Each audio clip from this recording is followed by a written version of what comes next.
மாணவர்கள் மெயினாக ஸ்டூடெண்ட்ஸை பொறுத்த வரைக்கும் சிம்மம் சூப்பரான மந்த் ஜான்வரி. விட்டுறாதீங்க.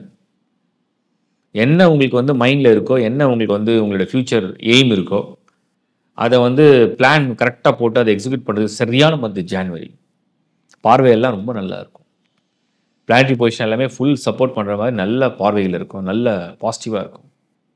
ஸோ விட்டுறாதீங்க, இந்த சான்ஸை விட்டுறாதீங்க. முடிஞ்ச அளவுக்கு ஆஸ் மச் அஸ் பாசிபிள் பாசிட்டிவாக ட்ரை பண்ணி அது நல்லபடியாக பண்ணுங்கள். அடுத்த விஷயம் வந்து நான் வந்து பார்க்குறது என்னென்னா, பெண்கள் இல்லத்தரசிகள்.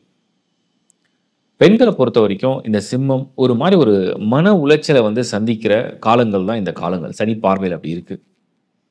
இப்போ ஜனவரி மாதம் உங்களுக்கு வந்து பயங்கரமான ஒரு ஆறுதல் சொல்கிற மாதிரி இருக்குது. ஏன்னா நிறைய அந்த டிரான்ஸ்லேஷன் எல்லாம் பார்த்து நான் அப்சர்வ் பண்ணதில் எல்லாரும் சாதகமாக இருக்காங்க. ஒரு நெருக்கடியான நேரத்தில் கூட நிறைய உதவிக்கரங்கள், இந்த மாதிரி ஒரு கடினமான சூழ்நிலையில் கூட நிறைய சப்போர்ட் கிடைக்குது, நிறைய ஹெல்ப் கிடைக்குது, அப்ரிசியேஷன் கிடைக்குது, க்ரோத்துக்கு ஒரு ஹெல்ப்ஃபுல்லாக இருக்குது, ஒரு பாசிட்டிவாக இருக்குது, மைண்ட் செட் நல்லா இருக்குது. அந்த மாதிரி நிறைய விஷயங்களை வந்து நான் தொடர்ந்து வந்து இந்த சிம்மத்துக்கு பார்க்குறேன். அப்போ சிம்மமை பொறுத்த வரைக்கும் உங்களுக்கு வந்து இந்த ஜனவரி மாதம் 2025 நடக்கும் நிகழ்வுகள், நடக்கும் சூழ்நிலை எல்லாமே ஓரளவுக்கு சாதகமாகவும் முன்னேற்றத்தை தர மாதிரி தான் இருக்குது. அதெல்லாம் ஒரு பெரிய ப்ளஸ் தான் உங்களுக்கு.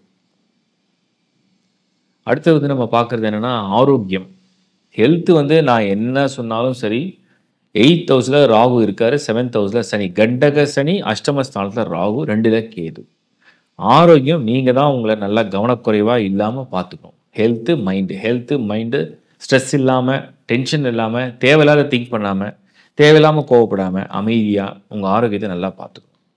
ஏன்னா அது வந்து சாட்டர்ன் அடுத்த டிரான்சிஷன் 8th ஹவுஸ் தான் மூவ் ஆகுது. அதனால் இந்த மாதம் நல்லாயிடும், அப்படி நல்லாயிடும் பிளான் பண்ணாமல் ஆஸ் மச் ஆஸ் பாசிபிள் தசாபுத்தி நல்லா இருந்தால் எந்த பிரச்சனையும் இல்லை. But January month you have to take care of your health. அடுத்த சீனியர்ஸை பொறுத்த வரைக்கும் ஓய்வும் அமைதியும் நல்ல ஒரு தேவையான சப்போர்ட்டும் இருக்குது, இன்கமும் இருக்குன்னா எதை பற்றியும் சிந்திக்காமல் அந்த வாழ்க்கையை அனுபவித்து வாழுங்க. ஏன்னா நிறைய சீனியர்ஸ் வந்து எங்களுக்கு வந்து நாங்கள் பார்த்தோம் சிம்மத்தில். எங்களுக்கு மெயில் வந்தது, ப்ளஸ் வந்து நிறைய பேர் எங்களோட பர்சனலாக ஷேர் பண்ணாங்க. நிறைய பேருக்கு ஹெல்த்தில் தான் இஷ்யூ நிறைய இருக்குது சீனியர்ஸை பொறுத்த வரைக்கும். அப்புறம் நிறைய சங்கடங்களாக இருக்காங்க, சங்கடங்களோடு இருக்காங்க. அப்படின்னா மகன் பற்றியோ மகள் பற்றியோ இல்லை அவங்க வாரிசுகளுக்கு ஏற்படக்கூடிய சூழ்நிலையை பற்றியோ கொஞ்சம் வருத்தப்பட்டுக்கிட்டு சங்கடங்களோட, இதெல்லாம் எப்போ சரியாகும், எப்போ மாறுன்ற மாதிரி எங்களை கேட்குறாங்க. பிஸ்னஸ்லேயும் அதே மாதிரி டல்னஸ் இருக்குது, எப்போ சேஞ்ச் ஆகும், it will take some more time. ஜானை பொறுத்த வரைக்கும் யாரை பற்றியும் ரொம்ப திங்க் பண்ணாமல் உங்களுடைய வாழ்க்கை நல்லபடியாக இருக்கா, கடவுள் பிளஸ் பண்ணியிருக்காரா, அதை நீங்கள் அமைதியாக கொண்டு போங்க. மனமார்ந்த வாழ்த்துக்கள்.